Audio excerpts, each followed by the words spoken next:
Hello friends, it's Brett Hillman again. Thank you so much for tuning in here. So the last video that I did, I mentioned this wonderful website called uvsultra.online. I think it's probably the #1 resource you should have bookmarked when it comes to this game. It is going to let you do whatever you want to do when you need to throw some ideas around. So for this video, I wanted to just sort of do a walkthrough for UVS Ultra online, as well as build a deck for you. Sort of go over my thought process. I've been thinking about this character for a while. She's one of my favorite characters in My Hero Academia only, so I wanted to throw something together so people can sort of see my thought processes in action when I am doing this.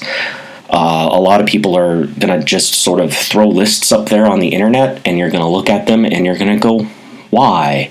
Because if you're coming from a background of, say, Magic the Gathering or Hearthstone or whatever, those games you sort of just take the maximum number of the best cards that you can and you jam them in a deck and you go from there. Now, I'm not saying you're not going to be jamming a lot of 4-ofs in your decks here, but with how fast you go through your decks, you can get away with a lot of spicy 2-ofs, 1-ofs, 3-ofs.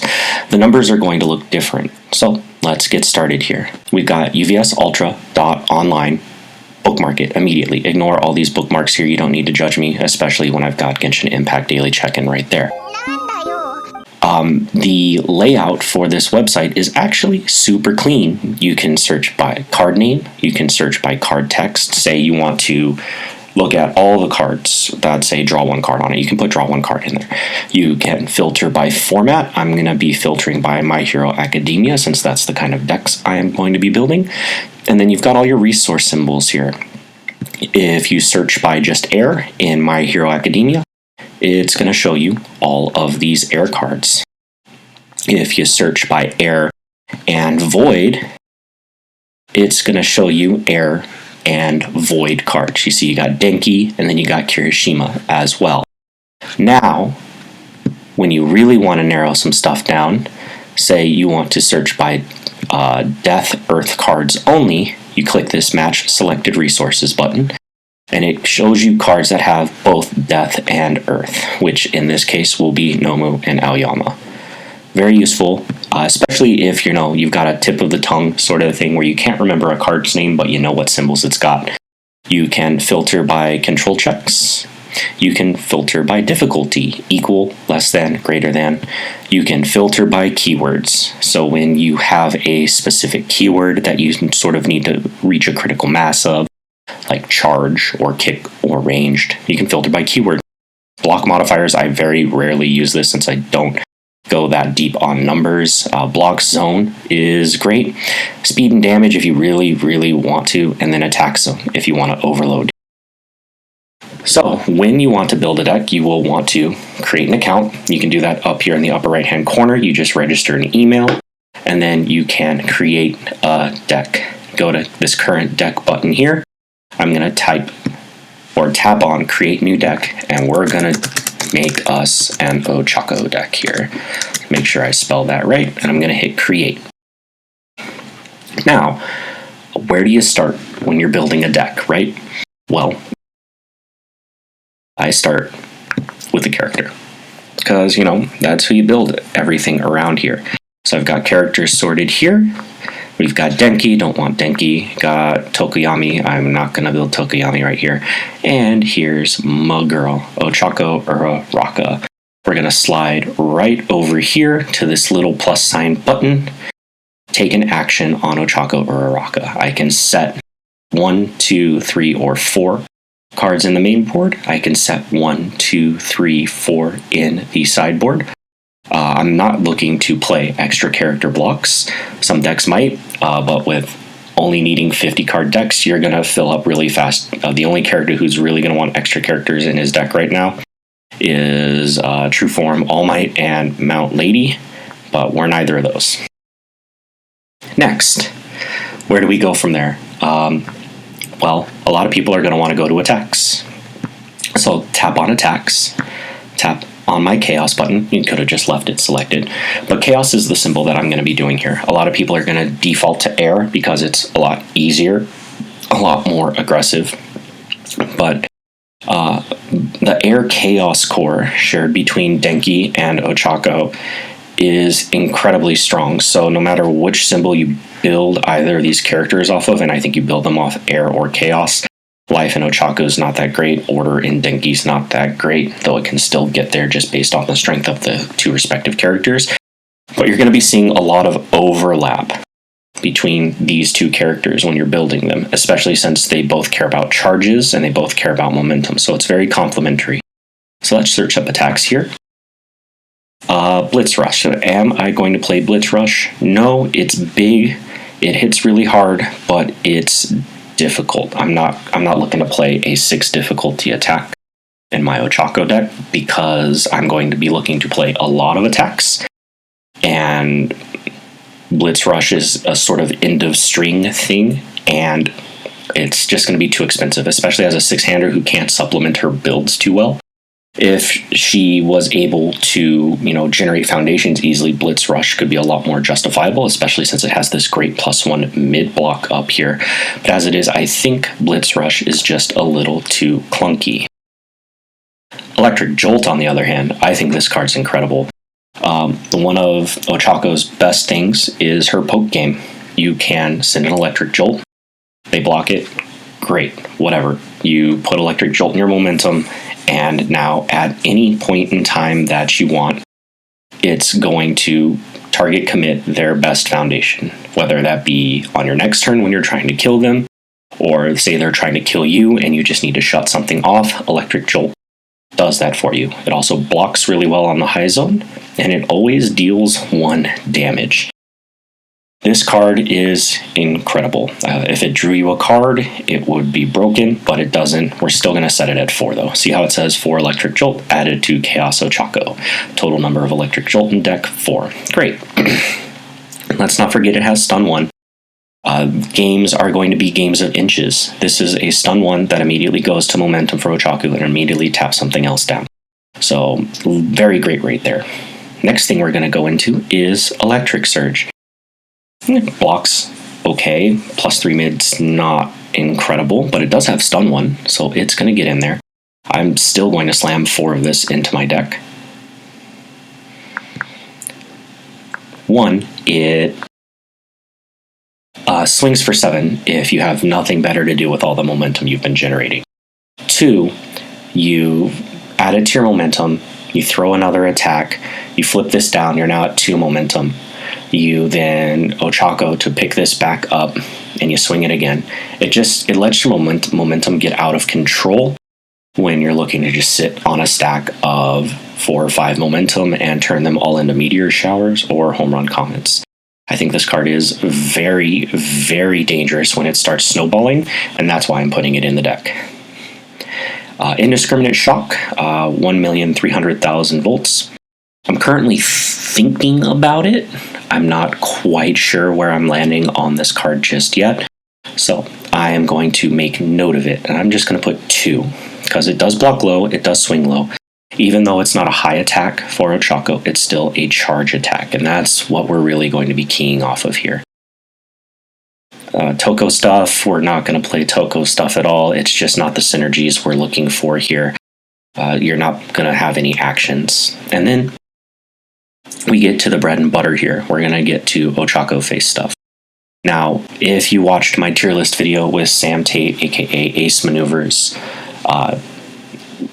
I mentioned that I think Ochako has 2 great ways of killing people, where a lot of the other characters in this format are sort of predictable, where you know what they're going to be doing to try and kill you. I think Ochako can either grind you out just by looping meteor showers over and over again, or she can just ping you 1 or 2 times and then just make a really big home run comet and murder you out of nowhere. Blocks +1 mid, blocks +3 mid. So our block zones are currently going to be very mid heavy right now, but I'm still for sure going to be sliding 4 of each of these into the deck. 0 to gravity capture, not going to play it. I don't think you really need it. Zero Gravity Lift, though, yeah, we're definitely playing 4 of this. It's a throw, so it always gets in for at least half damage. There's very few ways to interact with throws in this format. Wall cling being one of them, but you can always target commit that down with how much committal we're going to be playing in our deck. What this card does is it hits for 3, goes to your momentum. You play your next attack. If it doesn't hit, it still clears. This card is just very, very good at keeping your longer strings freer than if you were playing on +1 or +2 progressive difficulty. The fact that it hits for 6 is one of the biggest numbers in the format. All of the other large numbers like Blitz Rush or Detroit Smash, they're 6 difficulties, and they're 2 control checks if you're Detroit Smash.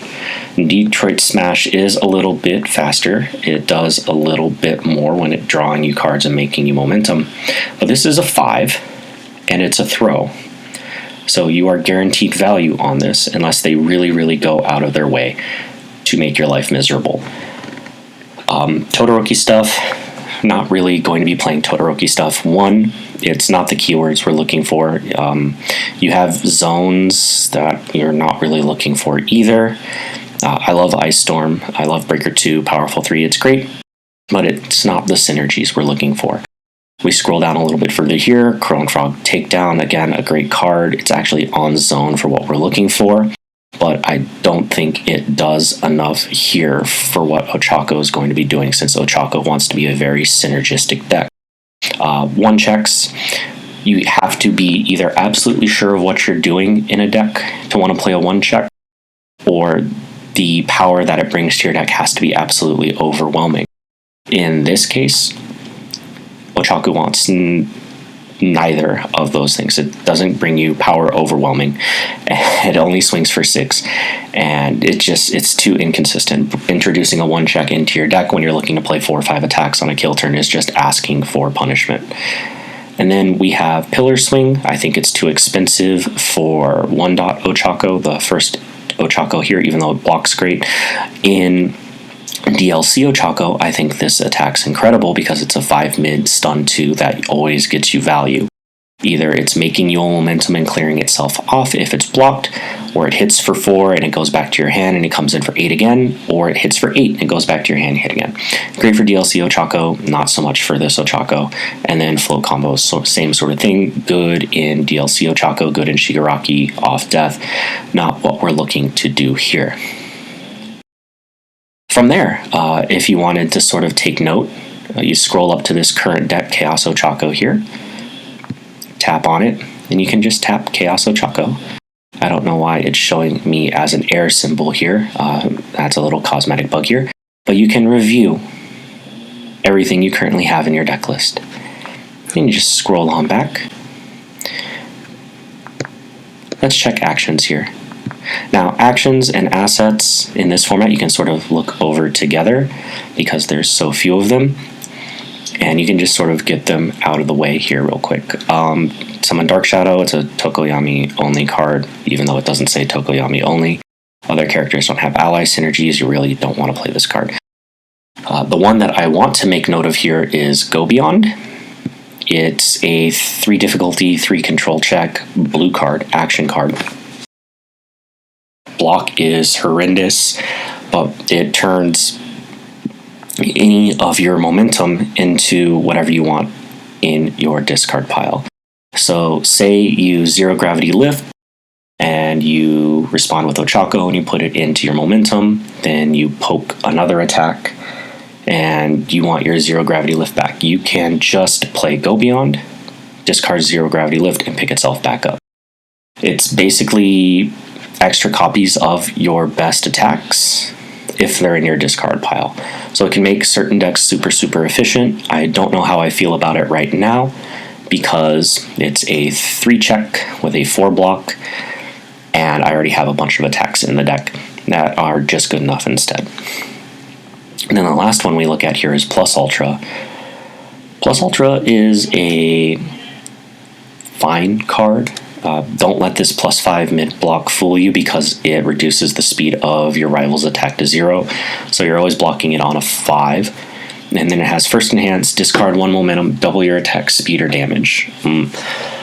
So what's the biggest speed in Ochako? Is it 4?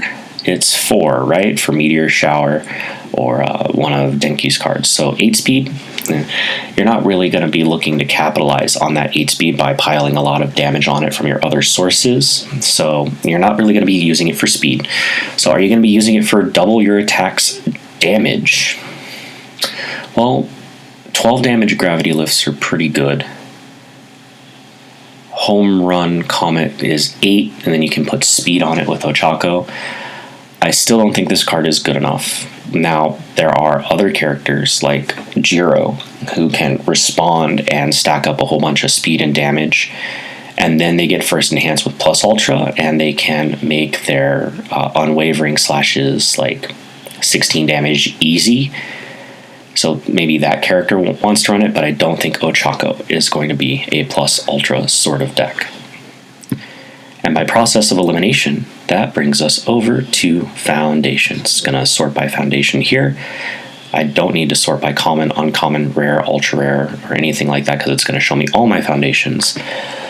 But what I do like to search by is difficulty. I start at my 3s because I know I'm not going to be playing a whole lot of 3 difficulty foundations in my deck, so I get those out of the way first.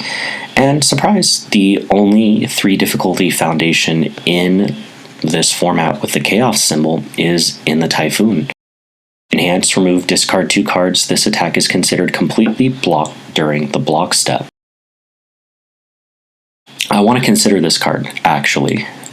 I know 3 for 1ing yourself, losing a foundation and 2 cards in your hand, is a beating, but the opponent has to interact in some capacity with this card, or the thing that is going to kill you doesn't kill you all of a sudden. They either have to exhaust your resources in hand or commit this down, or else this is just going to be a persistent threat on the board. So I'm going to play 2 just for consideration in the deck. Maybe 3 if we have enough space, because it is a +1 mid block, but seeing as this is a sort of aggressive deck, I can't imagine having too many cards in hand all of the time.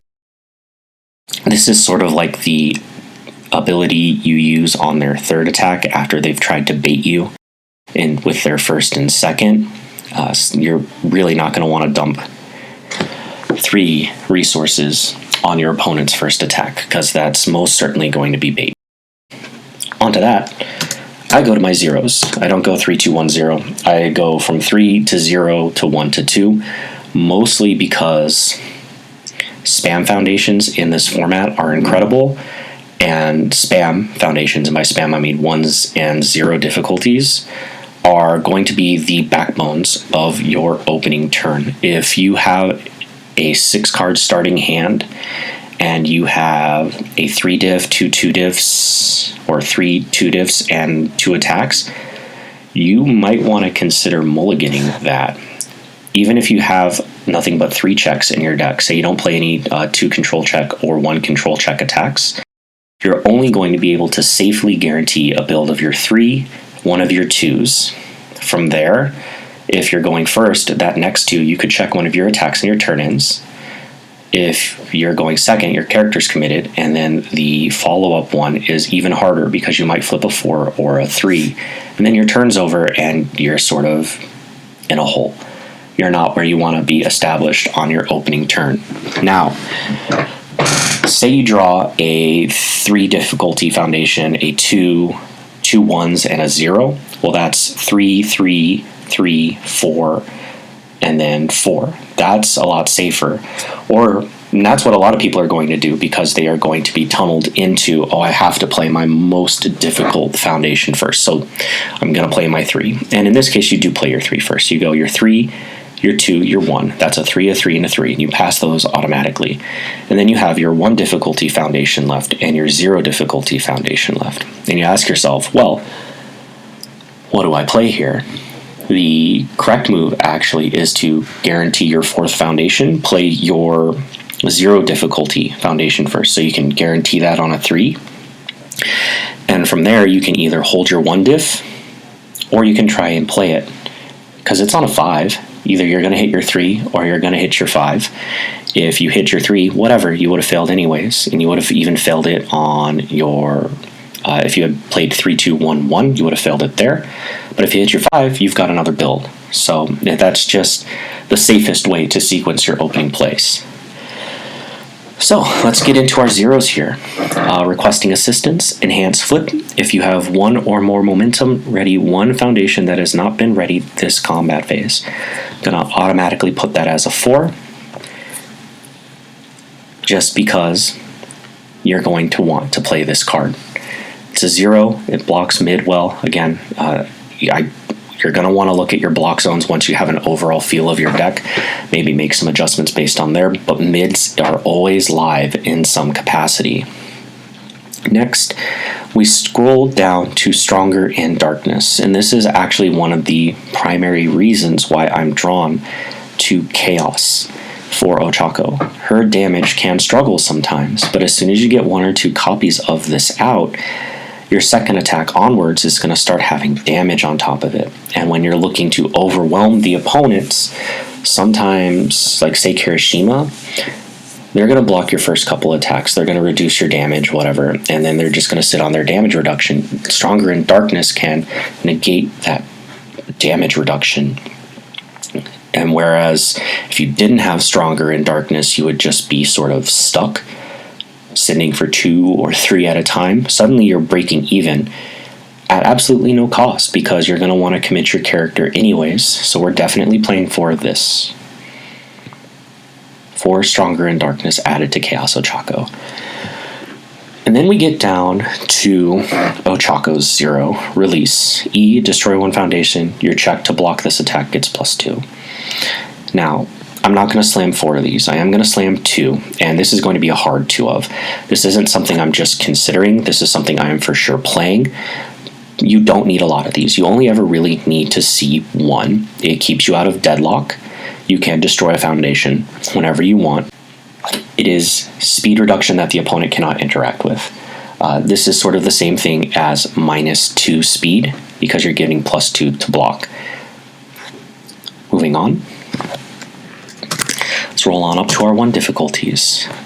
Now, I do get very excited about spam foundations. You have to be very careful not to overload on spam, or else your deck's just not going to be powerful enough. We have 3 options here. Infinite Potential. I'm not going to play this card, even though it blocks really well. We already have 10 pieces of spam in our 0 drops. We're going to look at Precise Control, another mid block. It has Breaker 1, Enhance, add this card to your hand. So whenever you want it, you are going to be able to draw a Breaker 1 mid block, but I really don't want to play this card either, which leaves us with Clever Distraction. Enhance flip, this high or low attack gets -2 speed, and I am going to play 4 of these. It just combines really well with Release when you need to block something. Give something -2 speed, and then you blow this up to Release, and that attack's basically blocked. It's just very good on defense. And that leaves us with our 2 diffs, where a lot of your power is going to be centered in this format. Now, let's scroll through here. These are the Denki cards that I'm going to start getting excited about here. Charged Up. After your charge or stun attack deals damage, add 1 card from your discard pile to your momentum. I think this card is super unnecessary in both Denki and in Ochako. You're going to be generating enough momentum as it is, and I don't think the EX and powerful attacks in this format are going to be worth blowing up yourself, unless a one-shot deck just evolves out of nowhere and you can sort of just guarantee it. Again, I think this card's just overkill. We do get a card that I hard slam 2 of, though, in Shock Treatment. Enhance your attack, discard 1 momentum, commit 1 rival foundation. Chef's Kiss, targeted commit. It is unique, so you're not really going to be able to slam 3 or 4 of these, but it can destroy itself to commit a rival foundation. Say you poke with electric jolt. You send it to your momentum. You follow up with a zero gravity lift. You flip electric jolt, there goes their best foundation. You discard electric jolt, there goes their second best foundation. You destroy shock treatment, there goes their third best foundation. That's incredible. That is a ridiculous rate. And since you're going to be pressuring them to block as many attacks as possible, this card just overwhelms their board very, very, very quickly. Short Circuit, E-Destroy, return this non-charge attack to its printed damage. I'm probably not going to play this card at all. One, there's a lot of charge attacks in the format, so this card is dead against a lot of the best attacks in the format, and it doesn't do anything else. So if it's dead, it's really, really dead, and it doesn't even block well when you need to sandbag it for a block. Back to back, it's an ally synergy card. It only does something when you have an ally in your pool. We're not going to play it. Cool Student. Enhance, discard one momentum. Your next check to play a card gets +2. I am going to make note of it because I like this card. This card will let you string up very long strings of like meteor showers, or if you just need to hard check a bunch of zero gravity lifts to kill the opponent. If you have a couple of banked momentum, you play your zero gravity lift, you discard a momentum, you play your next zero gravity lift, it's on a 4 instead of a 6. Or if you Ochako, you go zero gravity lift, add a momentum in with Ochako, discard momentum, your next zero gravity lift's on a 3. This card is lubrication when you need to just body somebody. Do you play 4 of it? Not in this deck. Maybe 2 if there's room. It does block high very, very well, but discarding the momentum when you're going to primarily be using your momentum for meteor shower loops or home run comets is a lot to ask. We get down to Encouraging Training Partner. It has an Uraraka response after you take 5 or more damage, gain 1 health. I mean, if you have 4 of these out, that's great. Are you really going to -4 yourself to gain 4 health? Doesn't seem great. But it does have Enhance Flip, change this attack's speed to 4. So you can flip this, change it to 4, blow this up with Release, and it's like they have a 2-speed attack. So we're going to make note of it. We're going to see if we have space for it, but I definitely like this card on defense. Wealthy Aspirations, another unique foundation here. You can't play too many uniques. Can you imagine drawing your opening hand and you have both your Wealthy Aspirations and then both your shock treatments as well? In olden Mulligan days, that would be brutal, but thank God for the new Mulligan rules. What this is really going to do is just make you another momentum, sort of like charged up, but at a better rate because you're not losing a foundation to do it. So we're going to just sort of make note of it here at a 2 of. It blocks low really, really well, so I don't hate it. Next up, we're getting to the cards that have me really excited to play Chaos Uraraka instead of Air Uraraka, and that's actually Todoroki's foundations here. We're not going to play Self-Assured. We already have 4 control check foundations in the deck in Release, and I don't really think this card gets there since we also already have plenty of unique foundations. Now, changing a home run comet to a low after they see you have all high attacks is a big game, but I don't think this card is going to do enough. The card that is going to do something, though, here is Irrefutable Force of Nature, or for all the old-timers out there, Hatred of Autumn. Instead, it has Todoroki art instead, so now it's Hatred of Dad. Enhance, commit, seal 1 rival Earth, Fire, or Water asset or foundation, so it's going to shut off all of Nomu's stuff, all of Shigaraki's stuff. It even stares at Todoroki's stuff as well. And then you can also just seal a rival asset or foundation. So it's a 1-2 punch in conjunction with shock treatment. There is a lot of Punisher cards in the format that will do not nice things if you commit one of their foundations. Like, say, the opponent has a whole bunch of It Can't Be Helped. All Might's 0-5. That will just build them a foundation. And you need to punch a hole on their board. You can just irrefutable force of nature and it's sealed. Yeah, they can still commit it, but they're not going to get access to the abilities on the card, which when you're trying to open the opponent up is great. We're going to play 2 of.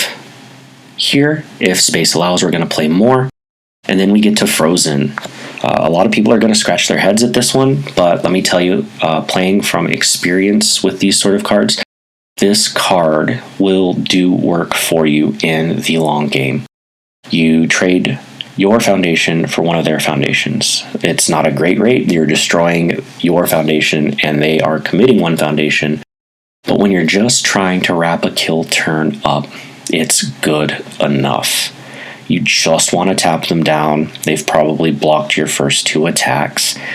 And here comes the home run comment with speed from Ochako on it. This plus this is just going to open them up enough where they die. We're going to start this at 3, probably cut it to 2 if we need to make room here. You only ever really need 1 of these in play.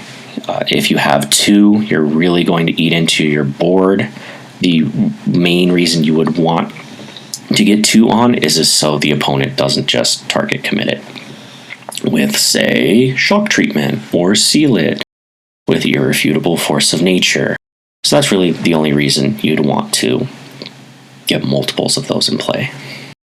And that is pretty much the deck, just off the top of the head.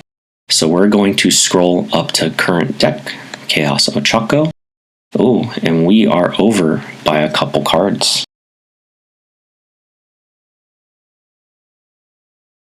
The difference between 50 cards and 55 cards. In the grand scheme of things, play what you want to play. Play the deck size you are comfortable with. Gamers who are going to game, they are going to tell you, you play the smallest deck that you possibly can so you can draw all your best cards. If you're at 55 cards, 5 of those cards aren't your best cards and they should just leave. So why don't we run that as an exercise here, and we should look at what we should think about cutting. The first thing that I am immediately drawn to here is I think we can just cut these Go Beyonds. They block poorly, they need a momentum to start going off, whereas if you were just playing an extra attack, pretty easy. This could just be extra attacks since all your attacks are already so good. We're going to go ahead and cut Go Beyond from the deck, set to 0, and it's gone. Bye. I'm sure you'll find a home somewhere, but unfortunately it's not Chaos Ochako for the time being. That brings us down to 53 cards in total. Do we go to 20 attacks? Do we find something to cut from the foundation list? Or do we just play 53 cards in total? Well, we are going to need 50 cards plus character. It's not 49 cards plus 1 character for 50 in total. It's 50 plus your starting character. So the easiest thing to do for sake of consistency is to cut Indiscriminate Shock. So we're just for exercise sake, we're going to go ahead and say goodbye to this wonderful pretty boy right here. Scroll down, tap the orange, make it 0. Refresh, 20 cards, 30 foundations. Exactly 50 cards plus your 1 character. And I think this attack lineup for Ochako is going to be the core Ochako lineup, whether you're playing it on air or you're playing it on Chaos. Some madmen are probably going to go up to 24 cards in the attacks and just play 4 copies of Zero Gravity Capture because it's a 3 difficulty attack. And you slam that down and you get 4 damage in, and then on the backside it's an additional 3 damage. That's actually really great rate.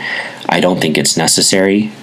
at this point in time. I haven't tested with this deck, obviously. I don't have the cards for it yet, but maybe someone will go ahead, do me the favor, and take this as the base starting list here and sort of just run with it. This is actually pretty okay. Let's see about the numbers here. Do we want an extra cool student? I don't think we need the extra cool student. I think when you have it, it's going to create scenarios that makes your life infinitely easier, but I don't think the deck needs to draw a cool student in order to function. I think having it as a spicy one of to really just super mega kill the opponent when you have 8 momentum in play will work well. Having a momentum outlet in your deck, other than, just the recursion off your characters or the EX here, or the momentum outlet here, or the momentum outlet here. Having a passive momentum outlet like this is good because you can just discard momentum when you need to. Sometimes you are going to need to cycle 2 or 3 extra cards back into your deck, so you prevent yourself from losing by deck out. I've seen it happen. You should do it. Funnily enough, I'm actually hovering over another momentum outlet here. Making use of your momentum, other than just sitting on it, is the sign of a good player versus the sign of an okay player. It's one of those skills that you will need to actively develop. Every single attack that you can send to your momentum at your instep, you need to ask yourself, does this card need to be in my momentum? For this deck, probably yes. You'll always have a way to utilize it because your character comes built in with a momentum recursion ability. But there are certain characters where you are just going to want to put the attack in your discard pile and cycle it back through your deck. I've seen so many players, they just take every single piece of momentum that they can get, and then they don't have an outlet for it. And half their momentum is now, or half their attack base is now stranded in their momentum, and they're trying to craft a kill turn. And they can't, because they just can't draw enough gas, or they can't assemble enough gas, because it's all stranded in their momentum. Something to think about. Let's just give it one more look here. Having access to Into the Typhoon is great. Let's see, statistics, stats. Gives us a full break. God, I love this website. Give us a full breakdown. It does the math for you. The most important thing I think to look at here is your block zones. Only having 4 low blocks in the deck, that's problematic to me as a deck builder. We could probably trim some mid blocks here to try and find some low blocks. So let's go back. Let's look at My Hero Academia, Chaos, all difficulties, get that out of here, and then we're going to look at block zones low. The card I cut, Indiscriminate Shock, 1,300,000 volts. Maybe I should put it back in. Maybe I can trim some stuff. We're not going to play Dark Shadow Talon. We're not going to play back-to-back. Oh, Zero Gravity Catcher. We were just talking about this card. And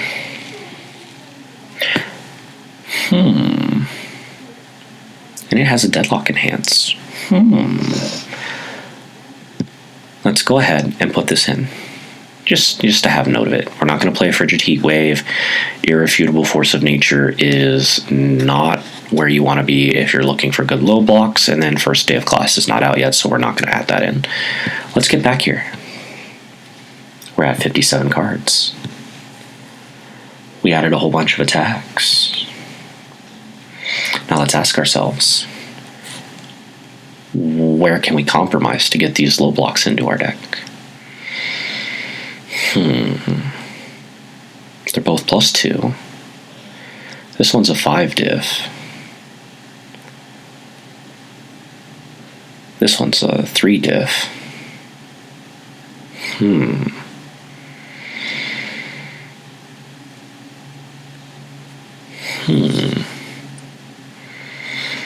Alright, so what are we going to trim? We're not going to trim Electric Jolt.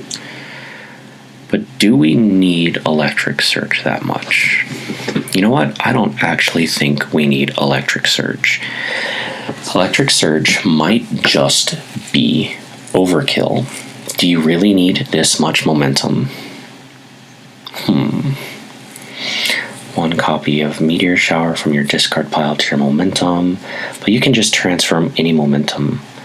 Discard one card, add this card to your hand. No, I genuinely don't think we need Electric Surge, actually. It's great with Cool Student to really pop off, but it's a +3 mid when we need low blocks. So I'm going to go ahead and say sayonara to Electric Surge here.